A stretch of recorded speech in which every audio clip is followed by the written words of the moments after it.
Evlərin çıxarışı olmadığına görə qaz sayğacları quraşdırılmır.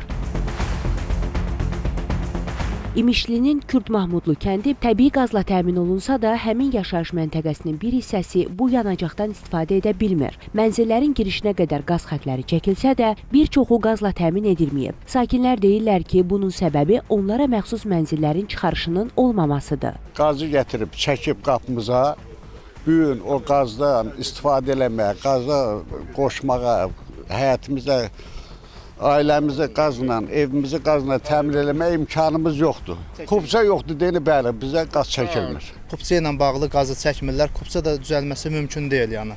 Bir sotu 1000 manata yaxın pul, yəni dövlət rüsumu istənilir, yəni ona görə də mümkün deyil bu, torpaq sahəsində sənəd düzəltmək.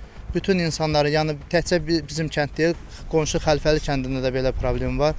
Əhalinin demək olar ki, bizim kəndin 90%-i bu problemdən əziyyət çəkir. Belediyə müraciət elədim ki, yəni mənim adımda bir sot torpaq yoxdur. Qaynanam məsələn 15 sot torpaq verib, orada özümə bir damqa tikmişəm. İstəğa gün mən belediyə müraciət elədim ki, mənim bu qaz sənədlərimi düzəldək. Bələdiyyə deyir ki, ən azı 500 manat.